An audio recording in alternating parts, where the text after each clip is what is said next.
Call to order this regular meeting of the Torrington Board of Education at 5:32 p.m. If everyone could please rise for the Pledge of Allegiance. The flag is above the door behind you. I pledge allegiance to the flag of the United States of America, to the republic for which it stands, one nation, under God, indivisible, with liberty and justice for all.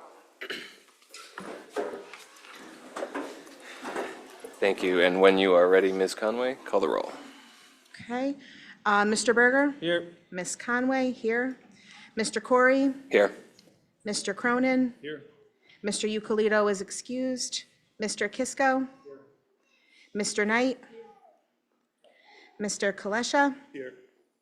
Mr. Putnam? Here. Ms. Saleo? Here.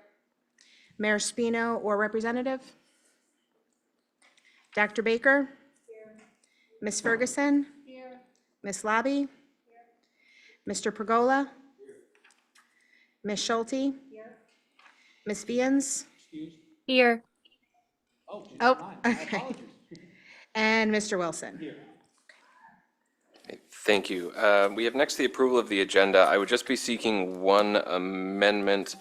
We'll call it item 8G10. It'll be the meeting schedule for the next year.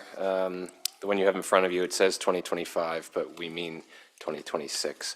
It was put together a little bit quickly earlier. So we'll just go over the meeting schedule so we can send that to the city before the end of the month. And other than that, that's the only amendment I'm seeking. So I will hear a motion on the agenda if there is one. Is there a second? Second. Great. Thank you. Any discussion? Hearing none, all those in favor, please say aye. Any opposed? Okay, our agenda is adopted. We have next school, community service, and public participation. Is anyone signed up to address the board? Is there anyone here who would care to address the board? Okay, then we'll pass right through that and go to the best part of our meeting, the part that you're all here for, our recognitions for our students and employees. Good evening. Thank you, Mr. Corey. And I would agree, this is the highlight. We have a lot of recognitions tonight. We have a lot of wonderful students, but we're going to start tonight with Vogel Wetmore. Principal Pei, if you come on down.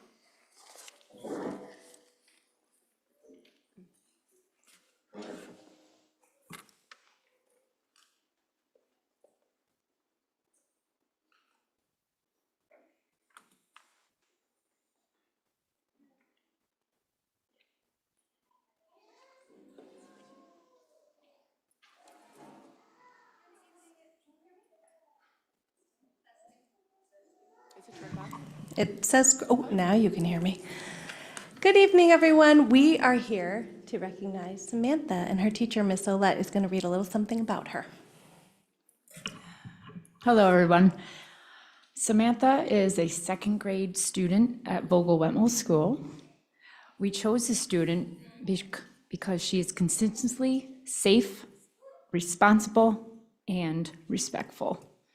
She sets a great example for her classmates every day.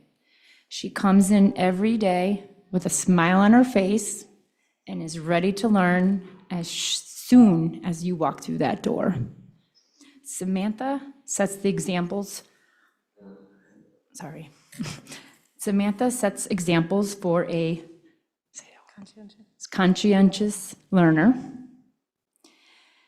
She is kind, curious, and is always ready to learn. She tries her best even when work feels challenging. She doesn't give up. She listens carefully to directions, and she raises her hand to share her ideas. She follows classroom's expectations. She stays focused on her work, and she's always trying her best in all of the subjects.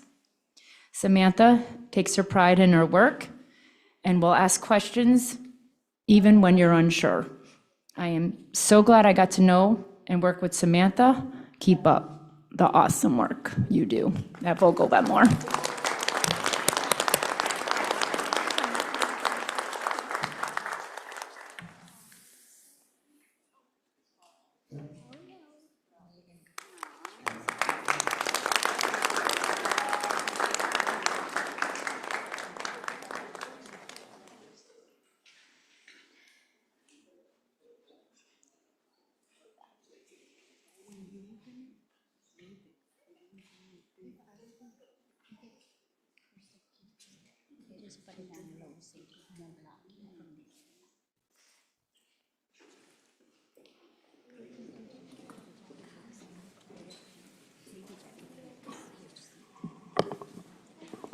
Our next recognition will be from Fast Academy. Dr. Torres?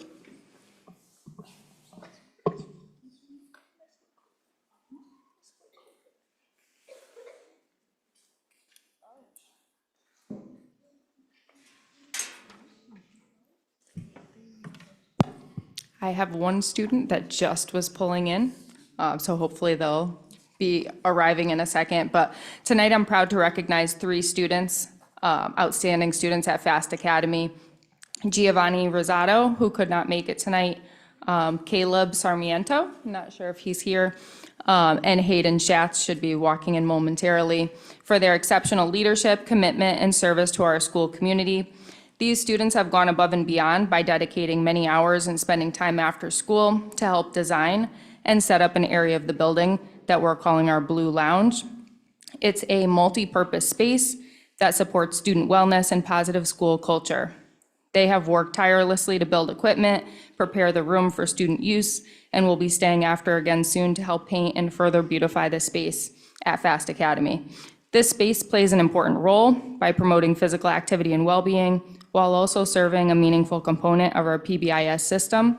The color blue represents the highest level on our points and level system that's sustained through positive behavior. And it's no coincidence that Giovanni, Caleb, and Hayden have all achieved this level themselves through consistent responsibility, respect, and strong attendance by achieving blue level, with Caleb taking an additional step and earning off-point sheet status, and Giovanni and Hayden following close behind. Their efforts reflect far more than just hours logged. They've demonstrated pride in their school, leadership amongst their peers, and a genuine commitment to giving back. We're incredibly grateful for their dedication and are proud to recognize them this evening. Thank you.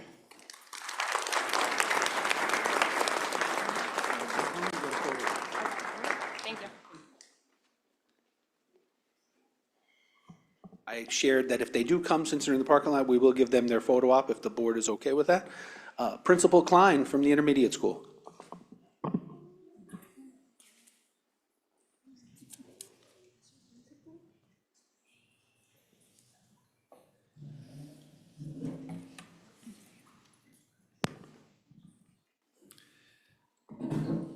Thank you, Mr. Wilson, and thank the board tonight for our opportunity to present our student leadership students at TIS. Our student leaders have been active members of our community, and they've been doing some great work in terms of some community service projects. And I couldn't let Ms. Galullo have all the fun with doing so many awards all on one night. So I've got 42 to rattle off today, but I did want to bring up Mr. Mikado to speak about our student leadership as well, because it plays an integral role of what we do at our building. So our student leadership members were selected through a rigorous process that included an application, teacher recommendation, and then also speeches and elections in their classroom. So far, we did a food drive around the holidays to collect food to help make sure the shelves were stocked ahead of our winter break. Students in 4th grade will be planning fundraising efforts around the St. Jude telethon coming up in February and March. And then our 6th grade will be doing another food drive towards the end of the year. Thank you. I appreciate all of our families, grandparents, and all of our siblings coming out tonight. If I mispronounce any of these 42 names, I duly apologize. These are kids who don't typically come down to the office, if you know what I mean. So in 4th grade, we have Nico Nowak, Cece Roach, and when you hear your name, come on up, kiddos. Claire McDonald. Oh, they're alphabetical. So what's your last name?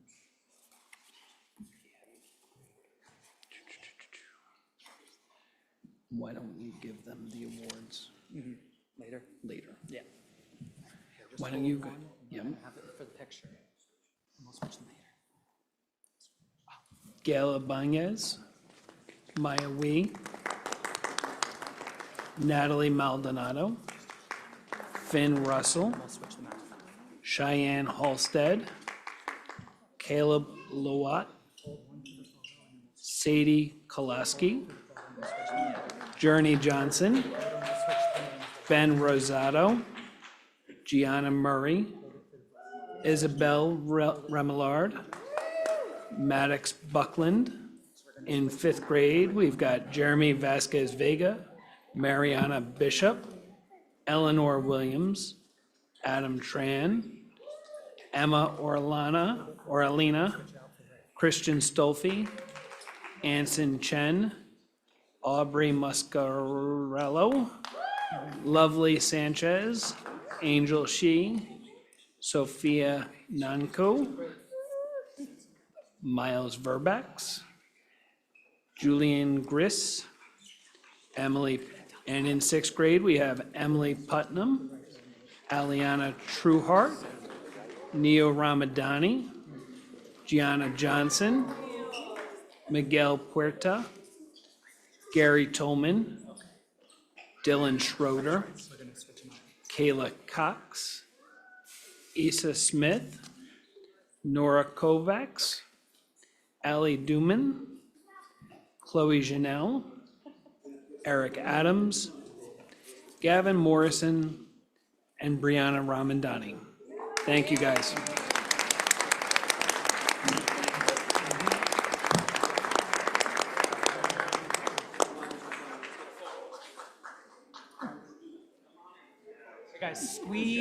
You guys double up.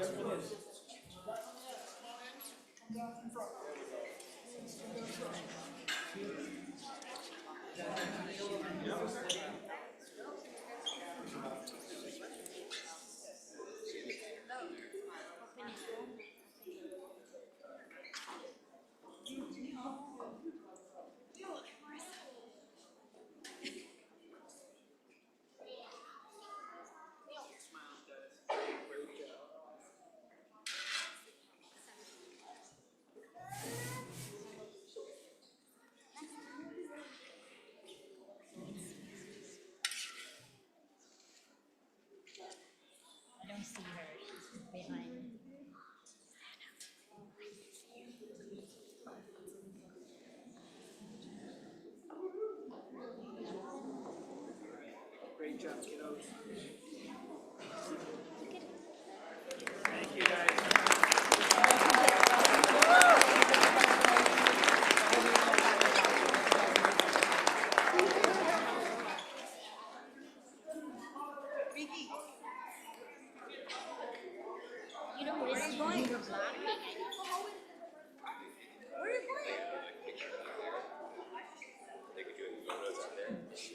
They give the phone? We just give them the, whatever, yeah. So they can get their. And from the high school, Ms. Sullivan.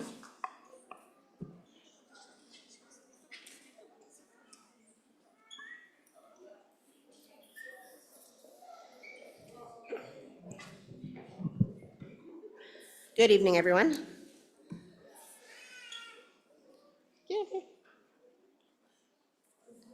I'd like to introduce Senior Kajita Frazier.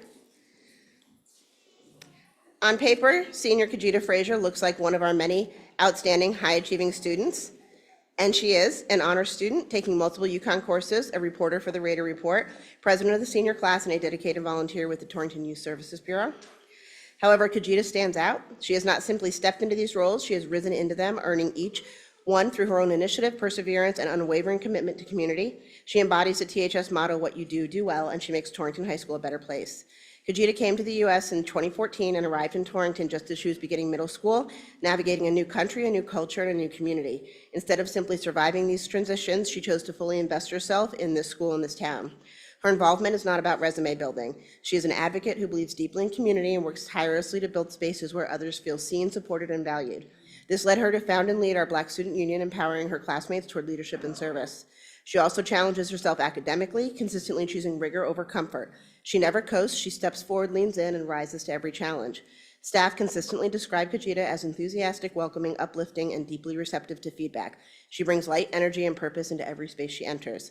Kajina's journey reflects resilience, leadership, and heart, and she represents the very best of Torrington High School, and we are incredibly proud to recognize her tonight.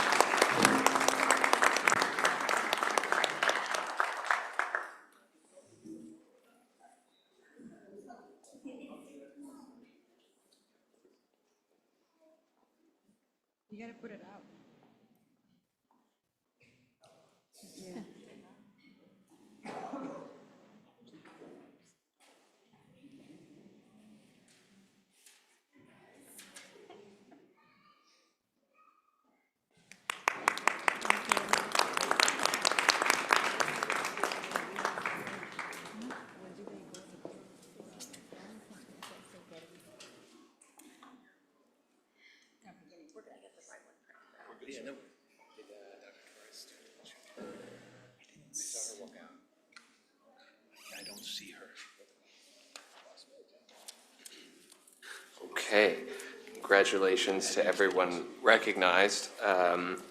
We're about to dive into a lot of boring stuff, so if you're passionate about local government, you're more than welcome to stay, but by no means should you feel obligated. We have next our student representatives report. Is that you guys? So come on up to the table here. We have them up at this one. Oh, over here? I'm sorry, up there. They changed it up on me. We did, we curved.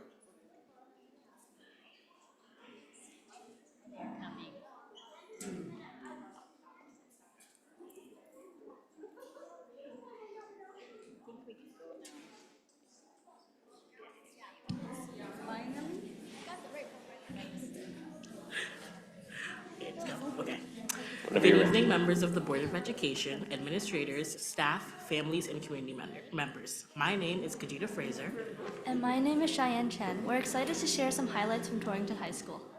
This December, Torrington High School hosted our first annual Holiday Spirit Project, a community event focused on inclusion and giving back. Families enjoyed activities like cookie decorating, face painting, and horse-drawn carriage rides, along with food and treats donated by local businesses. Gifts and gift cards were also distributed to students and families in need. It was inspiring to see students, staff, volunteers, and community members come together to celebrate and support one another. We'd like to congratulate all students on successfully completing midterm exams. As we begin marking period 3, we're proud of the hard work and perseverance our students have shown and excited to start the new quarter strong. Students are reminded that technology must be kept away until the end of the school day. Cell phones must be locked in yonder pouches, wireless headphones are not permitted, and school-issued laptops must remain in their protective cases. These expectations help create a focused and respectful learning environment for everyone. We are proud to recognize seniors Brendan Kaskula and Andrea Chuva, who earned full scholarships through the National Quest Bridge program. Their achievements reflect academic excellence, leadership, and perseverance. Their success is a proud moment for the Torrington High School community. During Staff Underground Spirit Week, teachers surprised students by coordinating outfits throughout the week. The playful mystery sparked curiosity and laughter across campus and helped build school spirit. Graduation regalia orders are now open and must be submitted by April 1st. Seniors also have the opportunity to explore careers in the trades through hands-on training and certifications offered during the school day. Interested students should see their school counselor for more information. 5 Torrington High School students were selected to participate in Future Bankers program. Through virtual instruction and hands-on experiences, students are building financial knowledge, career skills, and professional confidence. Torrington High School JROTC cadets advanced to Level 2 of the National Leadership and Academic Bowl competition, ranking in the top 50% of teams nationwide. Their success reflects strong leadership, academic skills, and dedication. In English classes, seniors completed multimedia artist projects that combined research, creativity, and presentation skills. The school newspaper has expanded into podcasting and investigative reporting, while elective classes are using project-based learning to help students demonstrate their skills in meaningful ways. Science students are exploring topics like landforms, astrophysics, and extreme weather, while also taking part in hands-on engineering challenges. Upcoming experiences include visiting UConn's geology department and even a trip to the UConn Dairy Bar. Overall, December was a month filled with learning, leadership, and community at Torrington High School. Thank you for the opportunity to share these highlights. We are proud to be Raiders.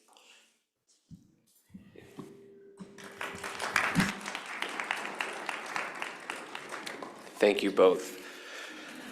And same invitation, of course, to both of you. You're more than welcome to stay for all of the fun legislating we're about to do, but by no means should you feel obligated.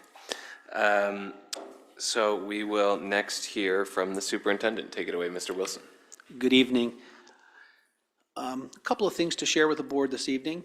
Prior to going for holiday break, it's been that long since we've seen the board, all of the central office cabinet members proudly served lunch to all of our students in each of our buildings. I know we had a great time doing it, and I think our students enjoyed seeing us as well.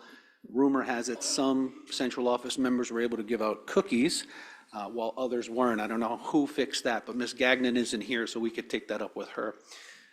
Our administrators have all been working very hard, holding all of their mid-year conferences with their teachers, as well as our central office cabinet members have been holding their mid-year meetings as well.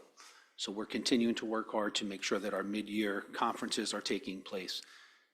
My entire cabinet has continued to be visible in each and every one of our schools in order to witness all of the hard work and dedication of both our teachers and our students daily. It is a highlight for us to get out of central office and to get into the classrooms. Obviously very easy for TMS and THS, but to visit the other buildings as well is definitely a highlight. Ms. Labby, Mrs. Ferguson, Ms. Schulte, Mr. Pergola, Ms. Vians, Ms. Gagnon, Dr. Baker, and myself have been working extremely hard on the budget that we will recommend to the Board of Education. A copy of this budget will be sent out, as all know, on Friday to all of the members in order for all of you to review. So we're very excited about that. Many, many countless hours have been devoted to that. Our student athletes, musicians, and drama members continue to shine, and we are very proud of them. I can tell you I've been to several games in the new gym, and the games have been amazing. The hard work, the teamwork, the effort, very proud of our student athletes. And we do have Frozen coming up as well in February, so proud of that. This week, we have our spelling bee on Friday at TMS. It's been a tradition. We definitely, cabinet members go, and we try our best to spell the words, some better than others, but it is definitely a highlight for all of us to go and to cheer our students on. In February, I have the honor of representing Torrington at the AASA National Superintendent's Conference, where I've been asked to be a speaker. I'm very proud of that, and I will be sure to make Torrington proud. And that is what I have this evening. Excellent. Thank you, Mr. Wilson. Any questions for the superintendent from the board? You know, for a free lunch, I'll let our high school students humiliate me at the spelling bee. It's a low price. We next have the Human Resources report. Take it away, Kim.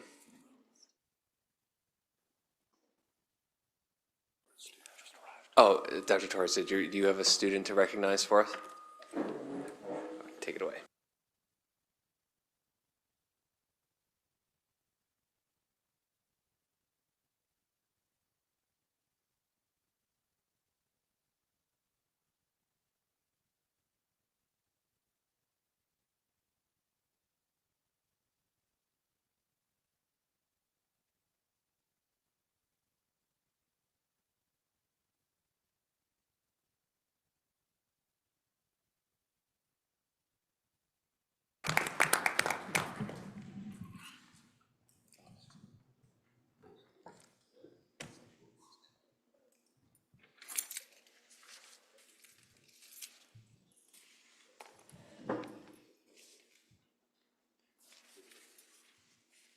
Okay. Where were we? Oh, we were at the Human Resources report. All right, now it's yours, Kim. Okay, thank you very much. So you have my HR report for the month. You can see that our vacancies for January, when I did the report, we had 2 vacancies, but I am pleased to say that the grade 2 vacancy has been filled. So we really are only at the speech and language pathologist. And then for our classified vacancies, we continue to have a few paras. We do have the 1 ASO vacancy, the same support staff vacancies that we've had for a couple of months that we're still trying to source candidates, and a couple of cafeteria workers. And we actually have filled one of those cafeteria worker positions as well. So we are trending down from where we were at this time last year, so that's always good. The exciting news, it continues to be our substitute fill rates. We were at 82% for December, which is phenomenal, and continue to be in the 60s for the paraeducators. So both of those numbers are trending significantly over where we were even year to date at this time last year. And our absences are also trending slightly down from where we were at this time last year. Teachers is just a little bit down. Paraeducators is actually over 2 percentage points down from where it was at this time last year. So that's very exciting. With respect to our initiatives, we have been sending out interest communications for our 2 residency programs that we facilitate through Torrington. And we do have candidates that are attending those info sessions. So I will be excited to present where we land as far as our candidates for next year. We are in full swing with office hours in January. We do have one that we had to postpone due to the weather this week, so we will be rescheduling the intermediate schools shortly, so don't worry, we will be there. We did publish our very first HR newsletter, the Torrington Team Line. We will publish that quarterly just to kind of give information to our employees that we think is valuable and share updates and links and best practices and wellness tips, so we're really excited about that. And we did administer the Para Pathways exam for some of our paras, and we held team mentor training for new mentors in the district.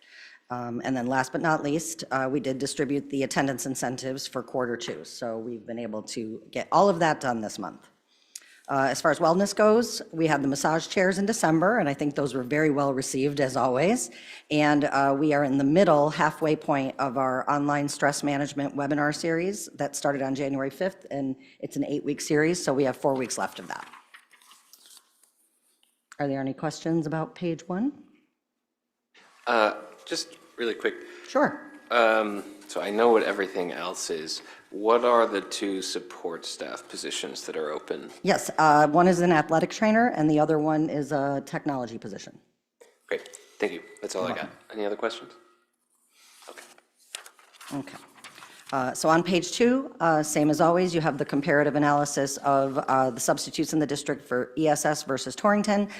You can continue to see that the percentage of jobs filled by the Torrington Public Schools, 33% and 15%, which tells us that our ESS partners are doing a phenomenal job of trying to find us candidates. I did actually hear from our representative that they actually had an influx of candidates over the winter recess. So they've been able to onboard some of them and continue to increase our pool of substitutes for teachers and for paras.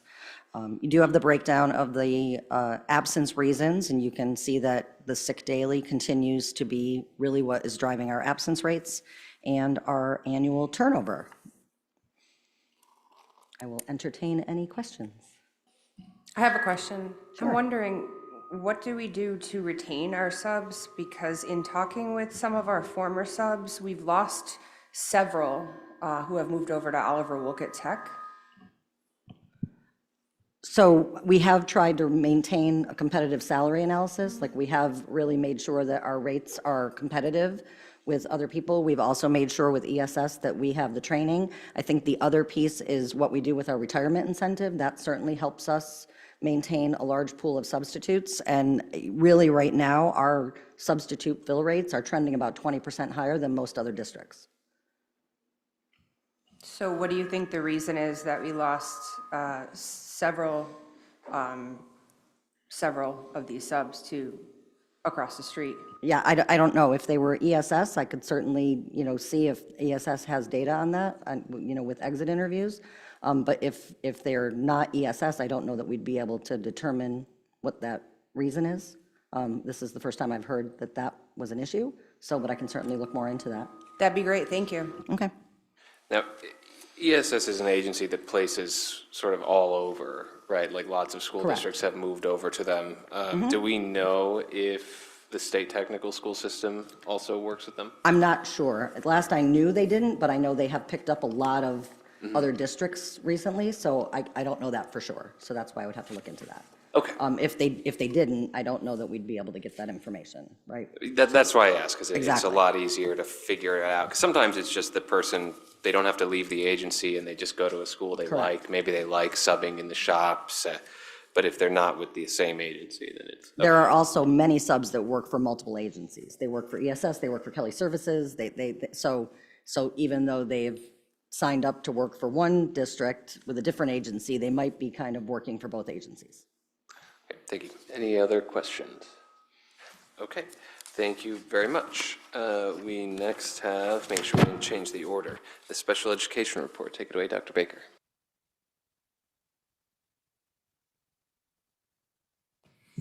Good evening, thank you.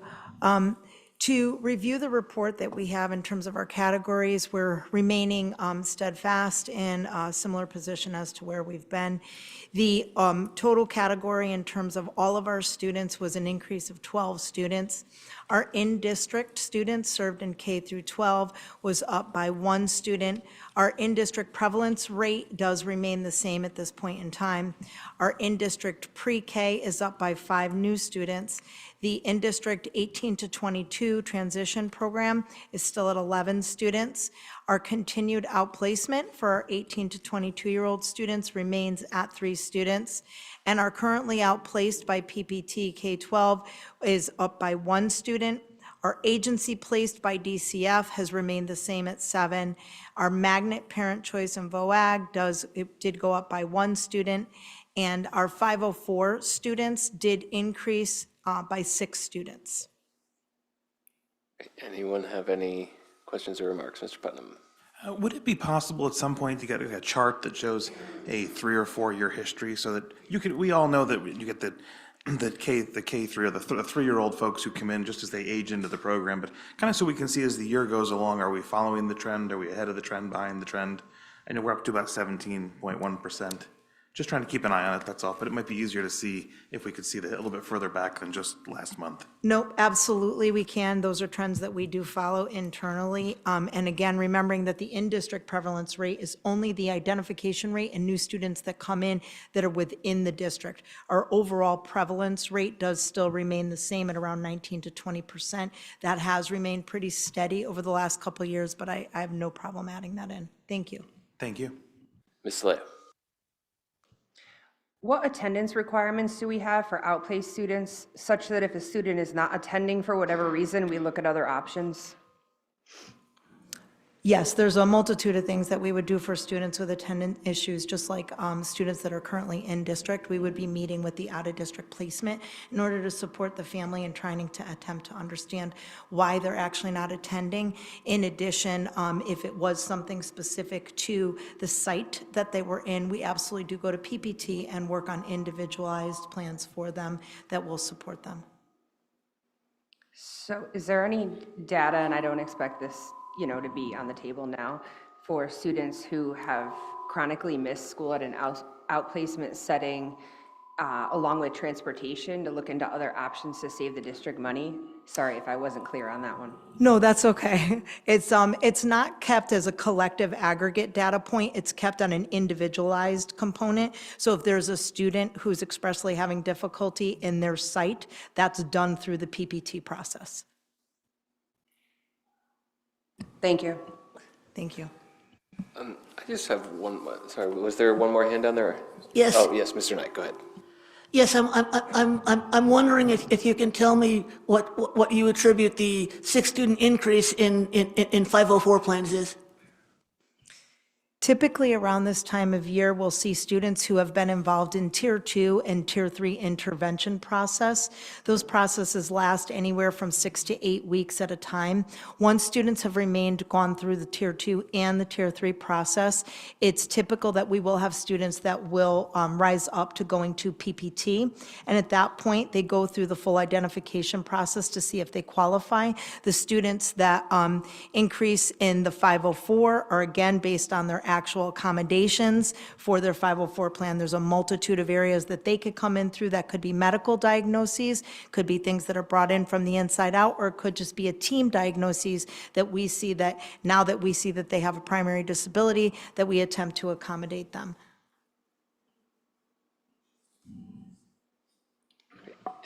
Anybody else? I just have one thought here, and this might be something that kind of goes hand in hand with our budget plan, but do you have data somewhere maybe in the back of a file cabinet just like historical data on what we pay for tuition at some of these outplacement facilities. The reason why I ask is because I was speaking with some members of the House of Representatives, and there's some interest, I believe, this year in capping or otherwise regulating the tuition increases for these facilities, as well as some of the costs related to special ed services. So it would be helpful, although I understand laborious, to have some of those numbers to wave in their faces. I will tell you that we keep very copious data on that for over the past few years, in addition to the exact to the penny tuition rate. We too are very interested in ensuring that the tuition does remain the same, but it is something we are following, and I do have the data, not something that I probably could share publicly, but I'm sure that in a subcommittee meeting, we could review all of that, but we keep copious data on each outplacement site. Perfect, and I'm sure the board would be happy to discuss in a meeting, but if you have it handy too, as soon as you have it, because the legislative session starts soon, if you could just email it to us, even if it's raw. I mean, I don't need you to make it fancy. I can put the charts together. I just think that if there's opportunities to save some of those dollars, like Ms. Leah was discussing, at the expense of people who are not our taxpayers or students, I would be interested in doing it. Thank you. We next have Office of Teaching and Learning. Yes, thank you. Good evening, everyone. Thanks for the opportunity. One of the things that OTL does, particularly at this time of year, we're about halfway through the school year, is to just do a quick look back and see where we've been, where we've come, kind of take stock of our successes and some of our areas of opportunity. So tonight, I'd like to just do a quick summary of that for all of you. One of the persistent challenges in public education is something we call initiative overload, which is really pursuing too many well-intentioned ideas at once, and as a result, never realizing the impact of any. So this year, we're being very intentional, very disciplined, and rather than chasing every next new initiative, we're narrowing our focus and aligning our work around what matters most, which is high-quality instruction as defined by our district in every single classroom. We are so fortunate to have an amazing group of folks in our Office of Teaching and Learning who are leading this work district-wide. You have a timeline in your packet that reflects our commitment to clarity, coherence, and sustained improvement in all of our schools. Throughout this past year, we've worked to articulate not just what we teach, but how students experience learning in our classrooms. Our working definition reflects our collective belief that all students can grow and succeed when instruction in every classroom is engaging, rigorous, responsive, and inclusive, and when it's aligned to standards and our portrait of the graduate. I think it bears repeating just to, if you'll indulge me for a minute, I'd like to go through the definition that has been developed in collaboration with teachers and administrators. And I think it's in its 4th or 5th iteration at this point, because it is a living, breathing document, and it's something that our teams are coming back to time and again as we continue to learn and grow and really refine our craft as educators. So it as follows.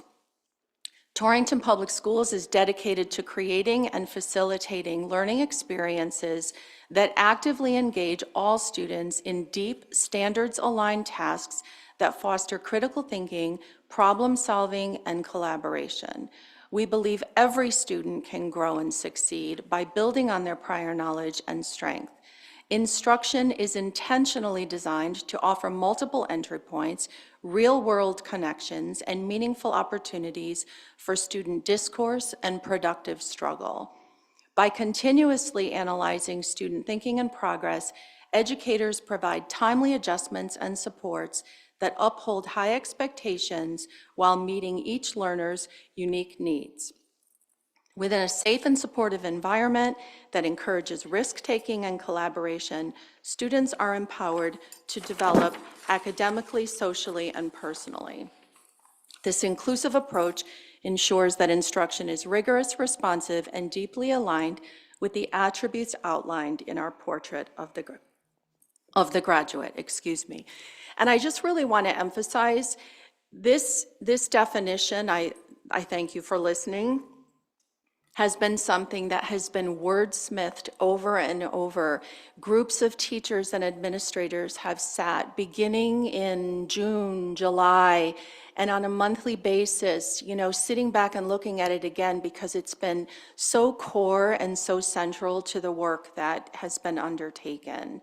People are really committed to this. And if you would further indulge us, Josh, do you have the link to that video that you could throw up there? OTL is really proud of this quick little video. The link was in your packet. I did email it out to the board last month. Not sure if everybody had an opportunity to see it, but we're very proud of it. We even have our own little song that goes with it. And what you can see here, what this really captures is high quality instruction in every single classroom, in every single school. And this has been the core of our work, continues to be the core of our work throughout the year. So if you don't mind watching, it's just 2.5 minutes, I think.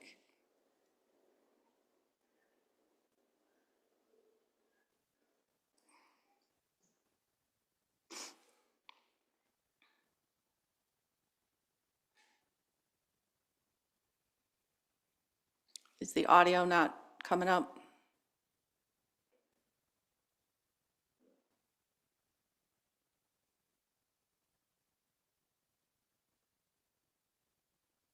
Okay. I don't want to take any more time. Thank you for your attempt, Josh. Please, if you have an opportunity, the link is in your packet. If you could watch it. I know, Mr. Kisko, you did watch it because you emailed me about it. You gave me some feedback, so thank you for that. But if other folks could take a look, we have it available through OTL. Sorry, folks. Mary was going to get up and dance, I think. We're very proud of this. I don't know if anybody has any questions. The work at OTL is different. The report that I can give is a little bit different than what Dr. Baker and Kim and Donna will give. It's not quite as, I don't have a lot of concrete numbers except during the times of the year when we report back student achievement data and that sort of thing. But I'm happy to entertain and invite members of my team to jump in at any time. Any thoughts, questions from members of the board? Well, thank you.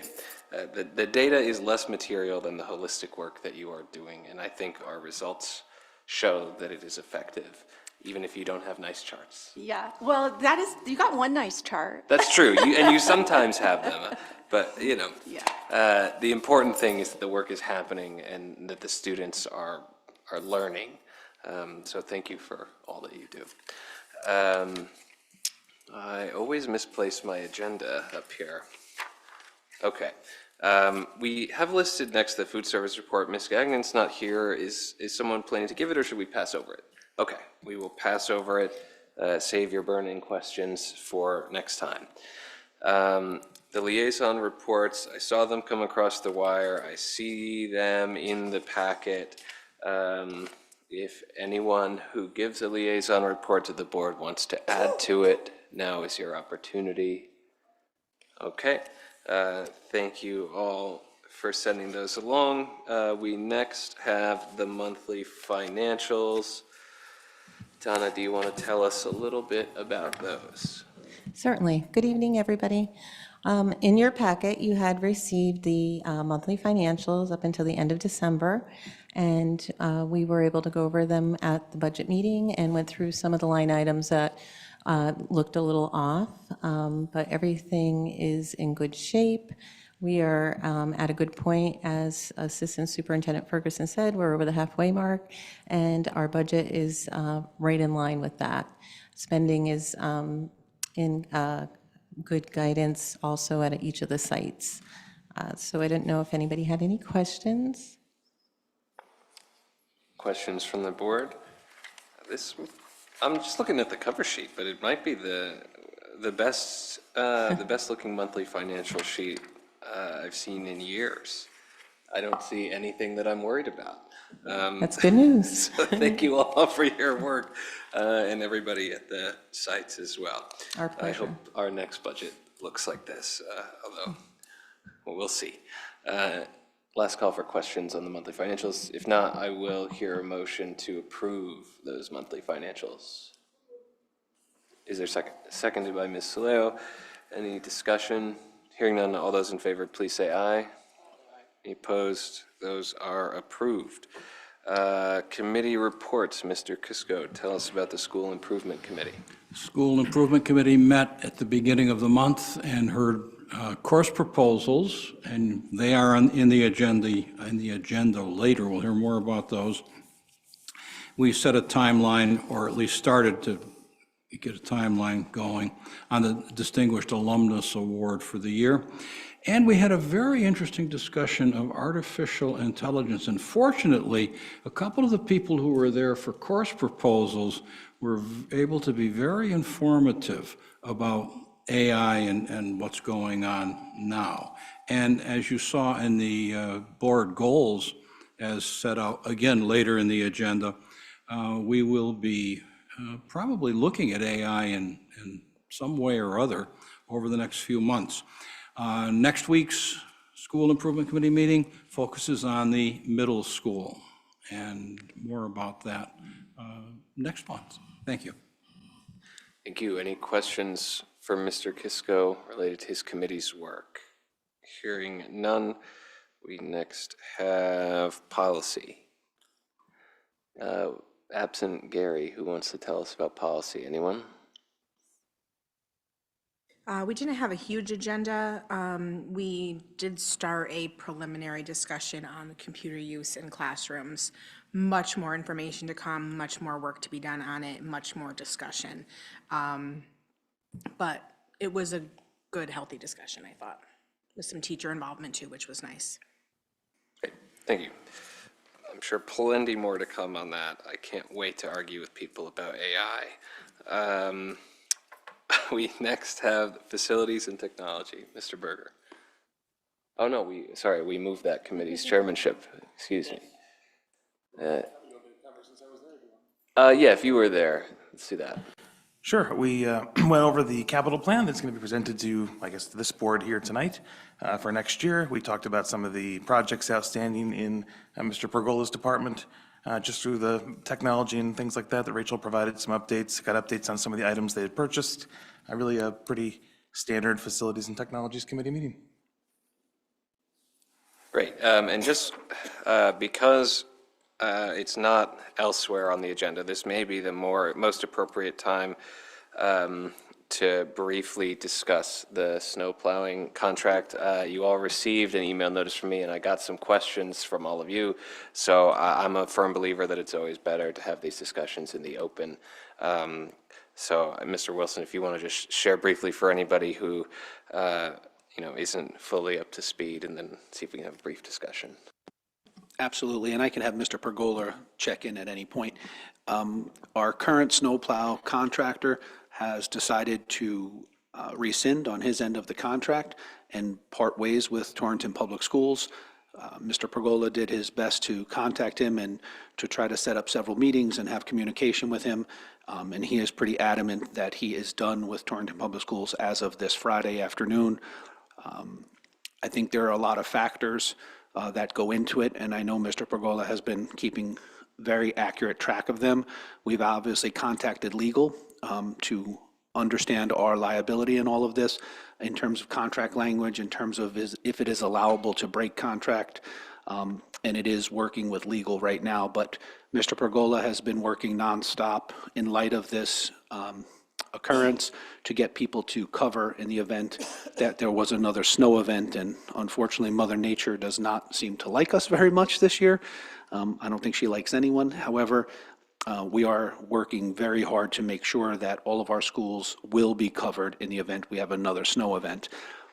I can definitely turn it over to Mr. Pergola, but I could say that in conversations that I had with Mr. Pergola and the contractor that decided to part ways with us, there was a lot of incompetence, in my opinion, lack of a thorough job, if you will, and failure to do certain things that Mr. Pergola not only demands but expects of any company that works for Torrington Public Schools. We need to open safely for our students and for our staff, and that was communicated ad nauseum prior to the RFP, at the RFP, once the contract was signed, and throughout the entire process. And I will commend Mr. Pergola because he was able to maintain his cool, very professional throughout the entire thing, and also making sure that everything was still running smoothly so that we could open safely. So it is unfortunate, and the timing could not be worse in a lot of ways. However, I want the board to understand that numerous occurrences that happened led to this. And yes, while it was his decision, I can say that, I feel personally that Mr. Pergola will find adequate replacements and we will be okay moving forward. But Mr. Pergola, if I missed anything, please feel free to share. No, the first thing I like to say, though, is even before this event happened, on our staff, custodial staff, on how well they're working together and getting the job done. I mean, today, obviously, it shined more than usual just because the light was on us and we were able to open up today. But throughout this whole winter and this transitional period of moving the schools around, the collaboration between the older guys and the newer guys we hired and the mentorship has helped with a lot of this. So they're working extremely hard. We only really do sidewalks according to the contract, but these guys are out cutting corners with the machine, cleaning up after the contractor and making sure things are safe, trying to get salt out as much as we can. So my hat goes off to my team right now, just for the effort they're putting in and the effort they're going to continue to put in. But if there's, any other questions as far as what happened, I will answer any of them or. Questions from members of the board?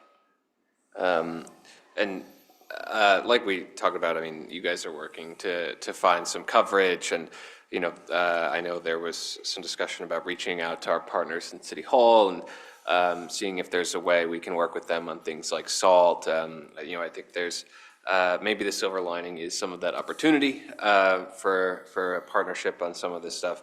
I will also say, if there is a storm that requires us to spend a bunch of money cleaning up, I would consider exploring recovering those funds from the contractor who's reneging on their contractual obligation to clear that snow, and that then has to be cleared at our additional expense.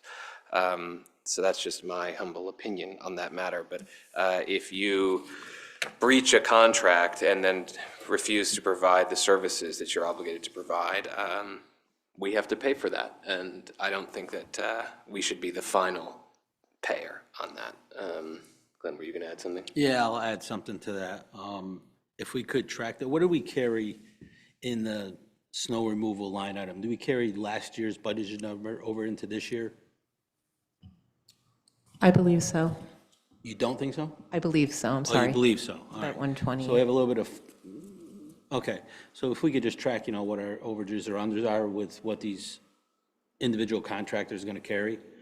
From a contract perspective, the overall contract exceeded $300,000. I think that would warrant asking contract performance bonds to be included in the bid documents, which I think were excluded. That would help the district be protected in such a case if there are performance bonds included. Okay. Yeah, I for what it's worth, I think that's also worth exploring as we look toward future contracts, because at least with contracts like this, there's nothing actually stopping them from just saying I refuse to provide the services that I've obligated myself to provide, unless there's a legal action, which just isn't always desirable. So for what it's worth, I agree that we should explore at least the option of performance bonds. Anyone else have any remarks on this matter? Okay, or anything else related to the Facilities and Technology Committee, because that's where we actually are, is the committee's overall work. Okay, then we will do Budget Committee. That's also you, Mr. Putnam. Yeah, we met here 2 weeks ago and we reviewed the budget as you saw in the summary sheets provided by Donna earlier tonight. We asked a bunch of questions about line items that, maybe askew one way or the other. She gave us some great answers. We're getting ready for the budget, which has got a schedule provided by the superintendent for how that will go over the next 2 months or so. We look forward to working with the team on getting a good budget for next year and advocating for ourselves at City Hall. Excellent, thank you. Any questions related to the budget? That'll be the last time there are no questions related to the budget for a while. And then the last thing we've got is the building committee. Who was at the last building committee meeting? Anyone? You want to tell us a little bit about it? Yeah, that was my first one. Not much had transpired or had really changed. And Dean, forget me, Mr. Bergola, sorry if I'm forgetting anything, but I know there were, punch list items, correct, thank you. Punch list items that are tentative with the weather pending, so when it gets warmer out, most of those items are gonna get checked off the list there. I know concession stand, that's something that's in the works as well, something I'll be helping Mr. Bergola out with. But other than that, no meeting in February as well. Thanks again. Great, thank you. Any questions, additional remarks? Okay. I'll have one. Oh, yeah, How's the concession stand fitting into the building project? Shouldn't be. How is the concession stand fitting into the building project?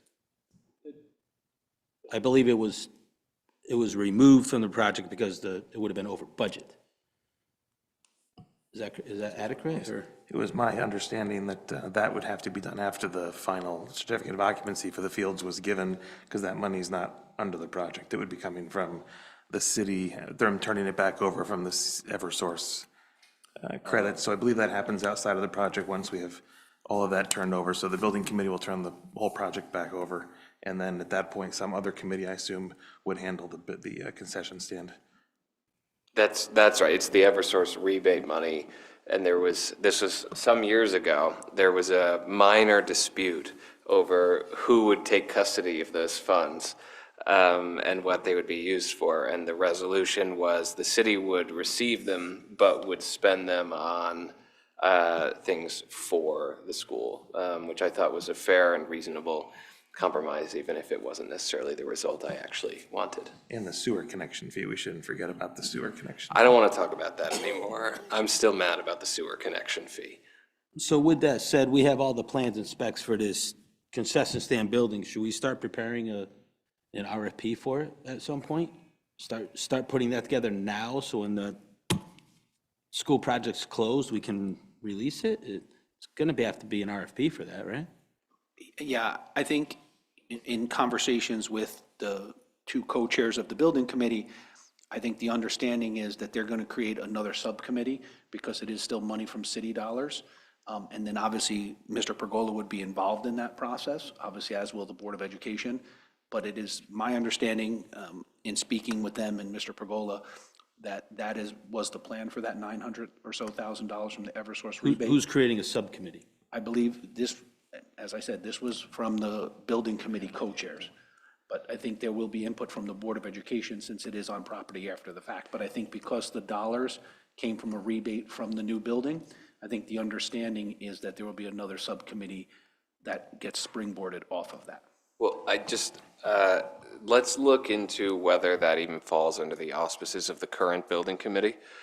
Because if these funds are not explicitly included in the bond package for this construction, then that building committee can't actually do the project. In which case the city would have to name a new building committee because they're money, right? So they get to name the new building committee. But the important thing is that we follow all the rules. We can't just, without a vote of the council, we can't just have what is effectively a permanent building committee for all Board of Ed related projects. They have to be reestablished from, based on the bond issuances. So it's just something we should look into before we just agree that they have the ability to do this, because I don't want to get nailed later. 100% agree. I was just sharing what was shared with us, but we will definitely look into that. Anyone else have anything related to the building committee? Okay. We next have the Board of Education minutes. We first have the Board of Education regular meeting minutes from December 17th, 2025. They are in your packet. Does anyone have any corrections, additions, adjustments? Okay, in that case, I will hear a motion to approve those minutes. So moved. Is there a second? Was that Joe? Okay. Any further discussion? Hearing none, all those in favor, please say aye. Aye. Any opposed? Okay, those are approved. Oh, yes. All right, Marissa's. No, I usually don't. It's an oversight, so I do apologize, Bill. But Marissa has recorded your vote as an abstention. We next have the special meeting minutes from December 15th, January 5th, January 6th at 6 p.m., and January 6th at 7:30 p.m. Provided there are no additions, adjustments, corrections, I will hear a motion to approve those. So moved. Is there a second? Second. Okay, any discussion? Hearing none, all those in favor, please say aye. Aye. Any opposed? Any abstentions? Okay, those are approved. We next have the subcommittee meeting minutes. Barring objection, I will hear one motion for facilities and technology and budget, both on December 10th, and school improvement on December 2nd, policy November 5th. Is there such a motion? Is there a second? Okay. Any discussion? Hearing none, all those in favor, please say aye. Any opposed? Any abstentions? Those are approved. We next have the consent agenda. It's page 91 of your packet, if anyone's invested in that. I will hear a motion to approve the consent agenda. Is there a second? Okay. Any discussion, bearing in mind that the only discussion you can have is to remove an item? Hearing none, all those in favor, please say aye. Any opposed? That's done. We next have new course proposals. They're listed kind of all as one, so we can hear about them back to back. I have English 2 AP seminar, digital drawing, and interior design. Who's going to tell us about any or all of those?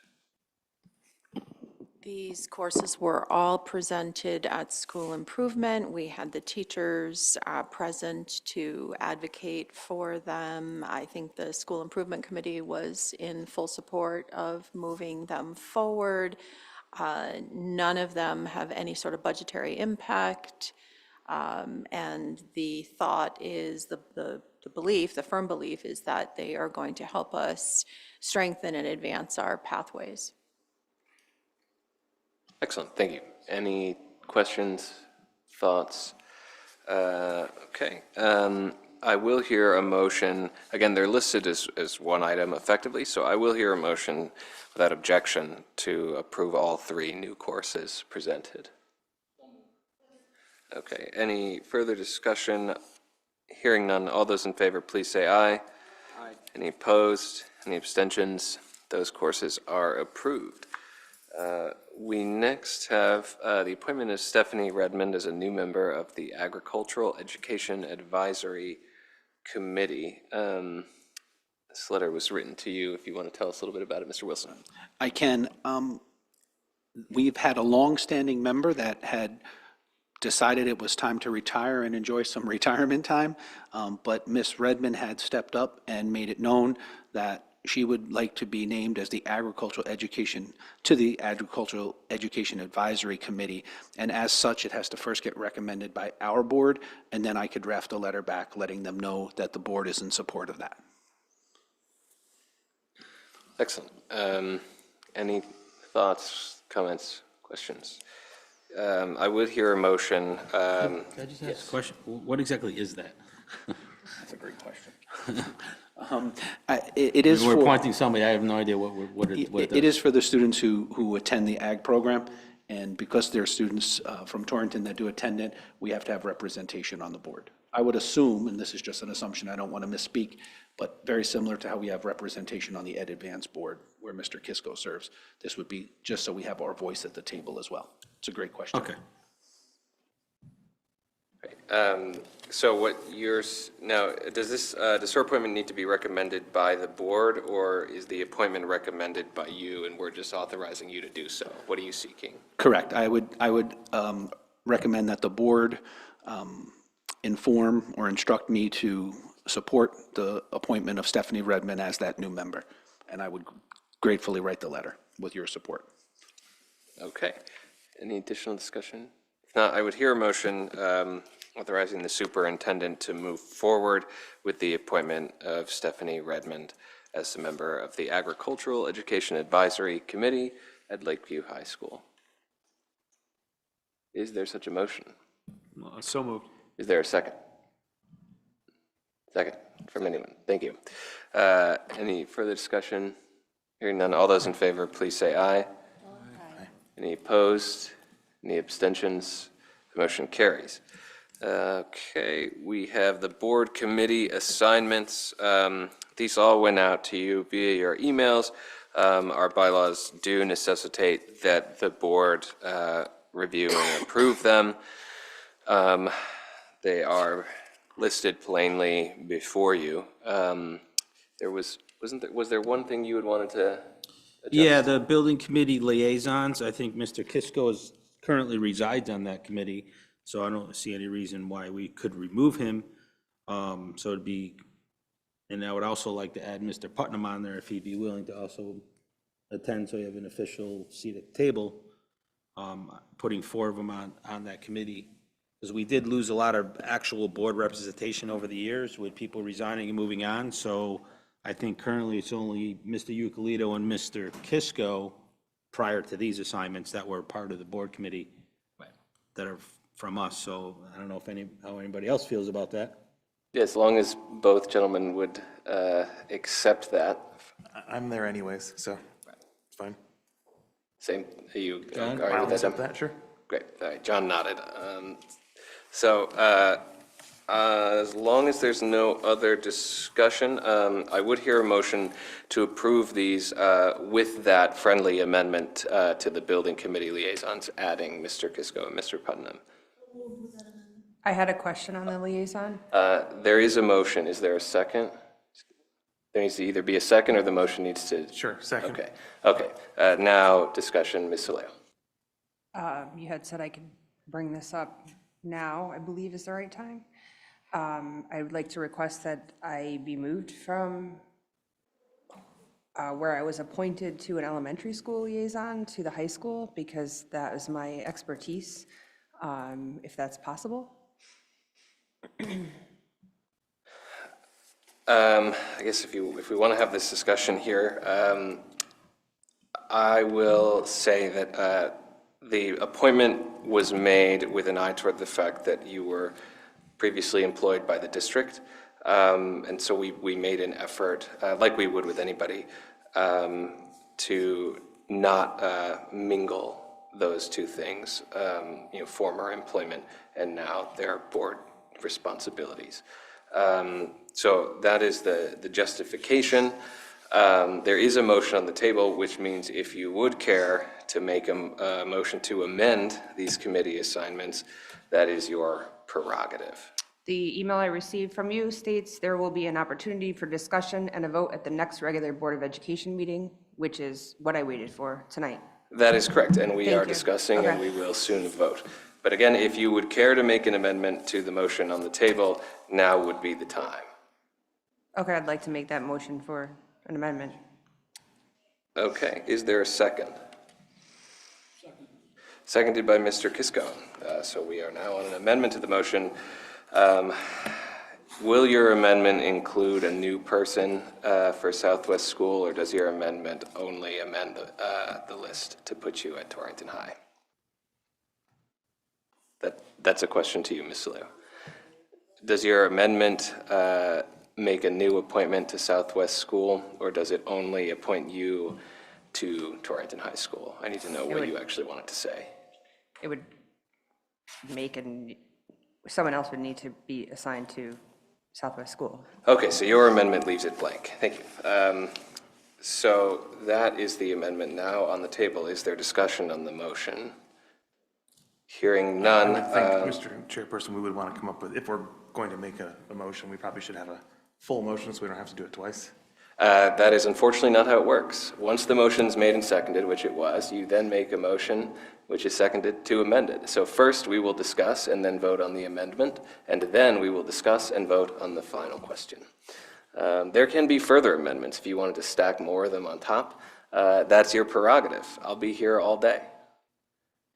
Oh, yes, Ms. So I know that with liaison assignments in schools, we try to not put people in a position of there's a conflict of interest, which is why I'm not the liaison for THS or TMS, because I have children at that school. So I think that we need to be mindful where we have conflicts of interest. Thank you.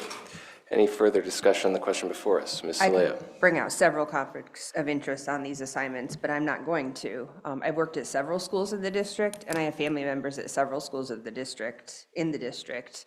And I feel like I could adequately represent and help being liaison to Torrington High School, because that's what I know best. Thank you.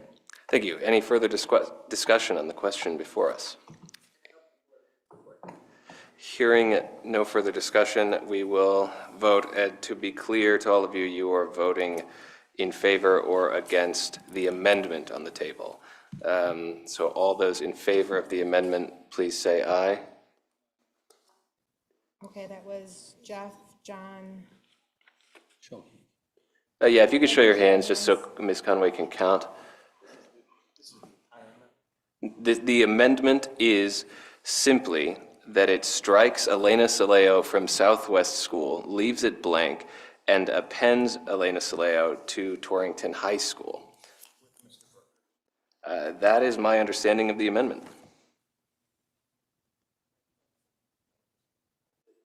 No, that's why I asked you earlier. So that is the amendment that is on the table, and we are voting. So all those in favor, please raise your hands so Ms. Conway can see. 4. All those opposed to the amendment, please raise your hands. 4 to 4. Great. I'll break the tie in the negative, so the amendment fails. We are now back on the original motion for the committee assignments. Is there additional discussion? Hearing none, all those in favor, we could try a voice vote. Let's see. Please say aye. Aye. Any opposed? Any abstentions? Okay, since we're doing it by voice vote, I won't ask anyone who didn't say anything how they're voting. That carries. Those committee assignments are adopted by the board. We next have 2 additional board goals that the School Improvement Committee would like the board to consider. Mr. Kisco.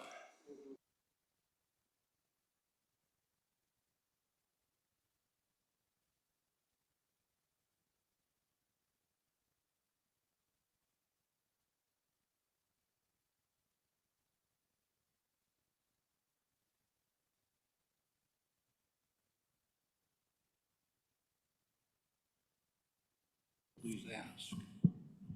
Thank you. And for what it's worth, I think these are worthy goals. For anyone who doesn't have a packet in front of them, it's that the board will attempt to restore and maintain a positive and productive working relationship with the city government, and that the board will oversee the use of artificial intelligence in the school system through policy development, curriculum changes, budgetary support, and other means deemed desirable. Any discussion? Yeah. So just one question. So with number 2, the use of artificial intelligence, that could be in the addition of more AI or restricting the use. I kind of go either way, where it's, what's the intent? Generally speaking, boards of education around the state are adopting policies about AI. In fact, the state will come out with a master policy at some point. But before that happens, this is moving forward. And I think if we can get ourselves a policy together that will oversee it, and not, I don't mean dictate it, but just oversee it, that would be to our advantage, because the state sometimes moves very slowly. Was that answer your question? Yeah, I'm just wondering how, from a board perspective, we have such limited access to certain things within the school. How would we oversee something like that?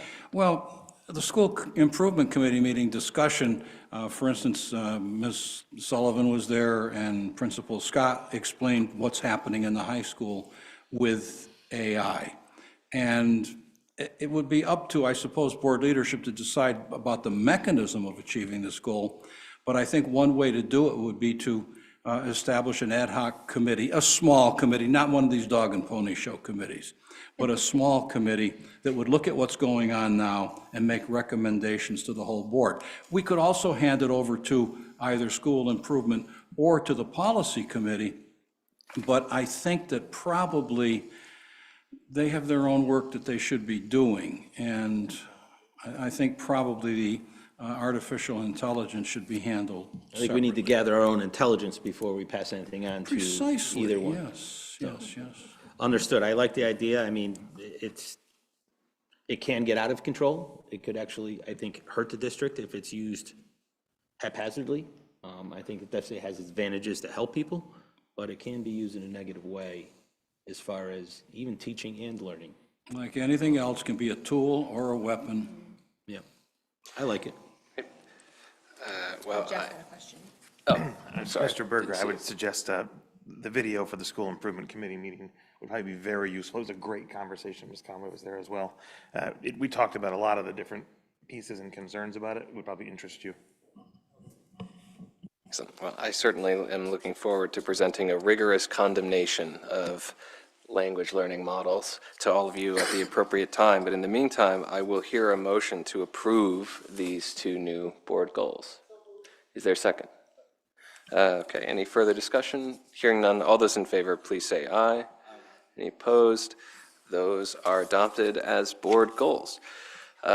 We next have Capital Plan 2627.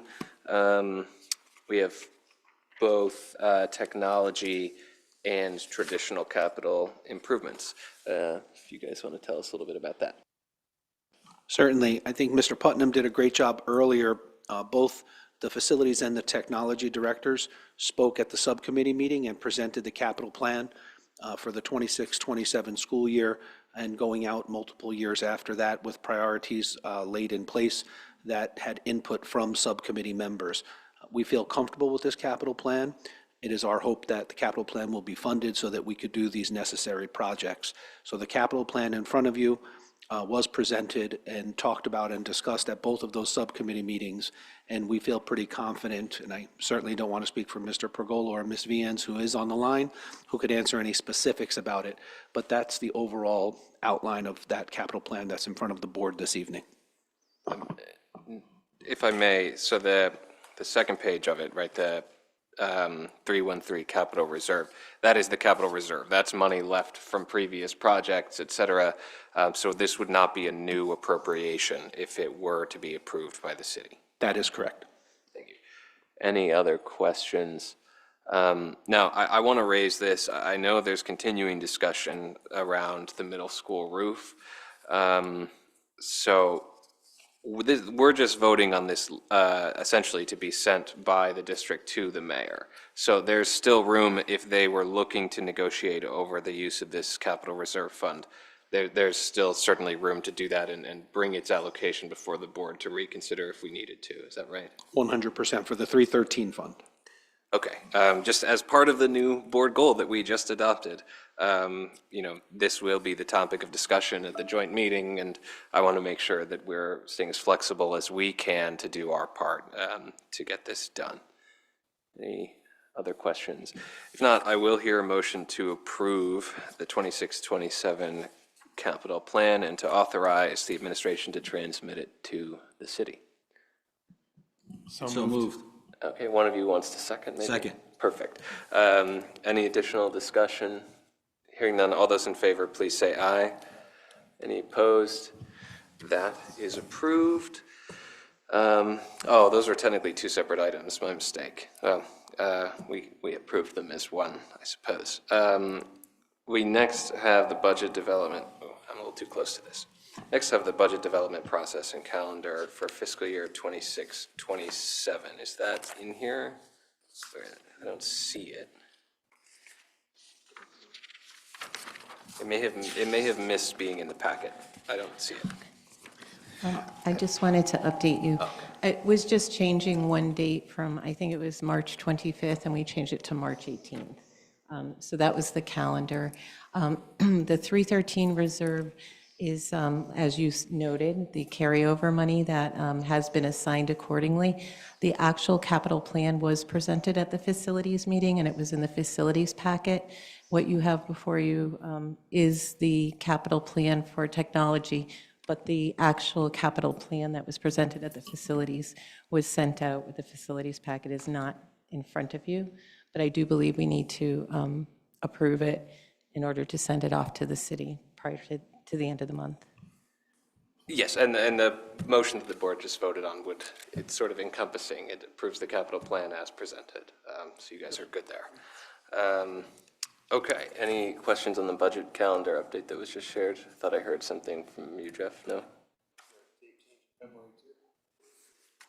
There was, thank you, Mr. Putnam, and we were going to talk about it at future meetings. I kindly asked that the Board of Education change the Wednesday, February 11th to Tuesday, February 10th for the Facilities, Technology, and Budget Committee. As I shared in my report, I will be traveling to give my presentation on the 11th, so kind of hard to be in two places at once. And while my team, I know, can do a phenomenal job without me, I would prefer to be here for the first presentation of the budget. Can we discuss that briefly? Tell me if I'm wrong, but I believe Ms. Soleo, you are unavailable on Tuesday evenings. And she's now a member of the committee. So if we could find a non-Tuesday date that works for everybody, are there any other nights of the week that you cannot do, or is it just Tuesday nights? Okay, so we'll seek a non-Tuesday date and work with the committee to schedule something. Just because it's the budget presentation, we would obviously prefer all members of those committees to be able to be there. I appreciate that. Absolutely. Okay, where are we? I'm lost again. Policy number 5042, student use of the district's computer systems and internet safety. What are we changing? Because I don't think this is new.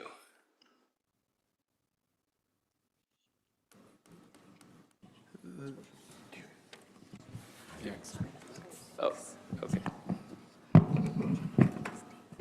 We were just updating our policy to adopt Shipman's model policy because ours was a little bit outdated, and because we were having the preliminary discussion about AI, we felt like it was timely to review this, and so the committee elected to just move forward Shipman's model policy.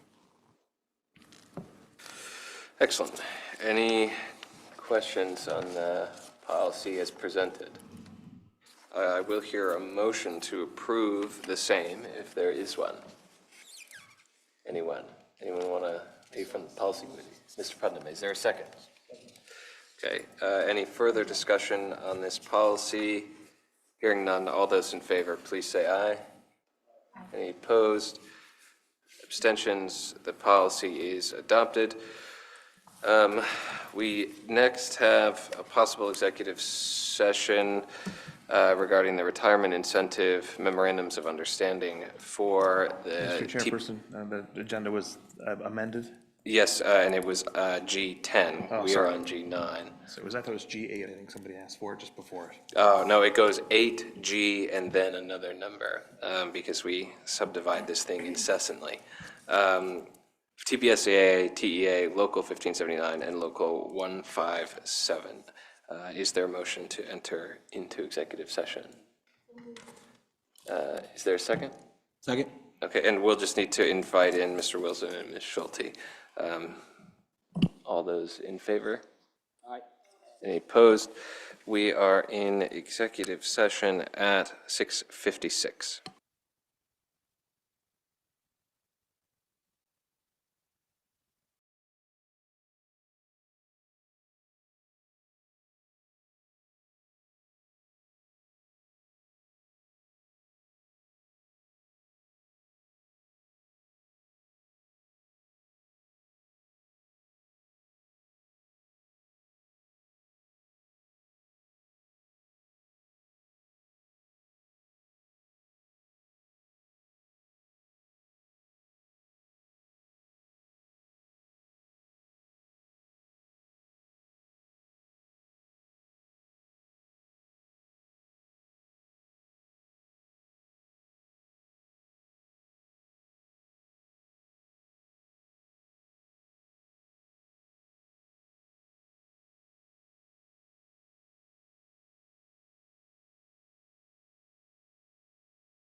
We are back in open session at 7:05.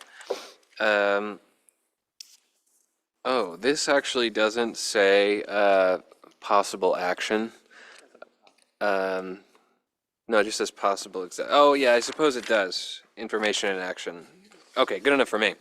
I will hear a motion to authorize the superintendent to enter into the memorandums of understanding regarding early retirement incentives with the TPSAA, TEA, ASME Local 1579, and ASME Local 157.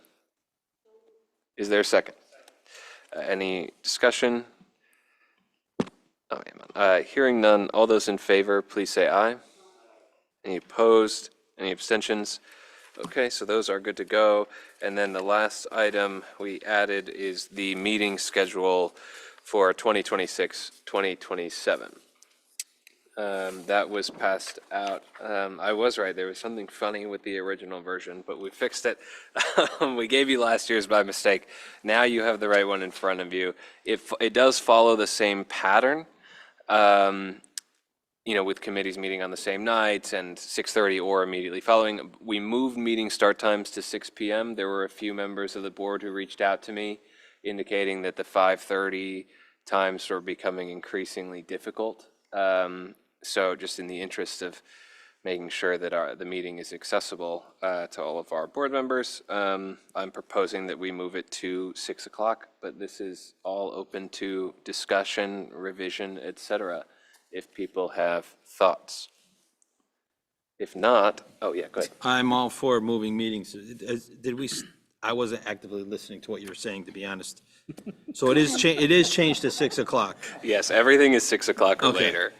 The other thing I was looking at some point throughout the year last year, I guess it's really up to facilities and budget, we were following the previous committee's locations. Yes. And then we changed it to all of them at the THS cafeteria. So I guess it was up to you guys. Did you want to, because it's half and half again? So do your committees want to always, like budget and facilities was always coming here the second half of the year? The first half of the year, we were going to different locations. I believe, yeah, the discussion was that school improvement was going to continue its course around the district, and we were going to always come back to here. Okay. Okay, because the version in front of us does have you guys moving around. That was at the Up request. until a certain point. Yeah, so we can amend that. And while we're on that topic, let's see. So school improvement and policy, as long as you guys are content with the rotation that's on there. So we can put facilities and budget always here, and then if you guys want to move your rotations. Yeah, it was that at the one time. request of Mr. Pergola, actually, so if he still would like to see it that way, facilities and budget was fine with that. Where do you go? He stepped out. Okay. John, we move around school improvement because we go to the schools that we're meeting with that week. So we do need to move. Correct. Yep, I just wanted to make sure while we were on the topic And that then you policy guys were. just means to say, so that policy moves with us. Right, as long as everybody's happy with that. So the current adjustment would just be to make sure that facilities and budget are always here. Bearing in mind, this is all changeable if we need to down the line. What we need to do is submit the calendar of these meetings so that they all exist, right? Otherwise, everything would have to be a special meeting. But these regular meetings are movable if we need to, both time, date, and location. So this would just be a framework, and obviously we want to minimize the moving and adjustment, but it always happens. Any other adjustments folks would like to see? Okay, if not, then I will hear a motion to approve the now adjusted meeting calendar. Is there? So moved. Is there a second? Great. Any further discussion? Hearing none, all those in favor, please say aye. Any opposed? Any abstentions? Okay, that is adopted. We have items for the upcoming agenda. We'll have all of the usual fare. Let's put like a dedicated update for the snow plowing, just so we can see how things worked out. What else do we have? There may be some business related to the middle school or intermediate school roof project, depending on how our joint meeting goes. Anyone else have anything they want to put on? Okay. Maybe we'll have to find a spot for the AI. Yeah, I mean, to create a committee, yes. Good point. So we'll include that as well. I have future meetings, Wednesday, February the 4th, 5:30 and 6 o'clock, here for school improvement, and then policy. Just for everyone's awareness, we're going to be stuck with the 5:30 meeting times for a little while longer until the new calendar kicks in. I have, it's listed on the agenda as Wednesday, the 11th for facilities and budget, but like we discussed, we're going to look for an alternative date that works for everybody because those are going to be important meetings. We want to make sure both the superintendent and his team and all the members of the committee can make it. So more to come on that. And then we have the regular Board of Ed meeting Wednesday, February the 25th at 5:30 right here. Comments for the good of the order. We'll start at the end with Ms. Soleo.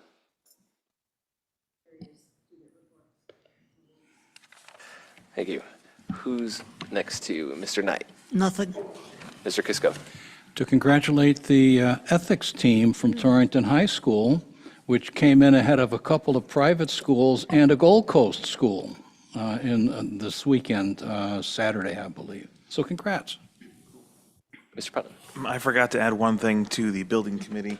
They are working hard to get those fields open for the end of April, the turf fields. At least so the only one that wouldn't be done by the end of April would be the softball field. Otherwise, they're looking to have the first baseball games and such on the turf fields in April. Great. Mr. Cronin? Oh, no, sorry, Mr. Kalesha. I can't always see. That's all right. No, good meeting. Thanks. Mr. Cronin? No, good meeting. Ms. Conway? Great meeting. Thank you to our THS representatives who spoke tonight very eloquently. And just a quick plug what Mr. Wilson said, there is a Frozen Junior show coming up at the middle school, February 12th, 13th, and 14th, and I hope to see all of your smiling faces there supporting the kids. Mr. Berger? Nothing, good meeting. Okay. Mr. Pergola, you're back just in time for your comments for the good of the order. No, good meeting and looking forward to spring. Dr. Baker? Meeting, thank you. Ms. Ladd? Thank you, everybody. Ms. Schulte? Good meeting, thank you. Ms. Ferguson? Great meeting, thank you. Mr. Wilson? Great meeting, and I just forgot, and it slipped from my notes, and my apologies for that. We had a grand opening of the Torrington Transition Academy last week, where we welcomed parents to come in and take a look. And a big shout out goes to Mr. Pergola and his entire team for getting that area ready, and for Dr. Torres for welcoming our TTA students to FAST Academy, where they are now back home, and we could not be happier. And great meeting, thank you. Thank you. I will just remark briefly, we discussed this earlier, the legislative session begins very soon. There's some interesting stuff being discussed related to education, some possible adjustments to the ECS formula, tuition caps. I even heard very quiet whispers about changes to mandates for transportation and nursing at private schools, although I wouldn't hold your breath for that one. So just, I would encourage everybody to stay active, informed, come and harass legislators with me at the Capitol next time there's a public hearing, if you're so inclined. And with that, I will hear a motion to adjourn. We'll give a second, somebody. All those in favor? Any opposed? We are adjourned at 7:14.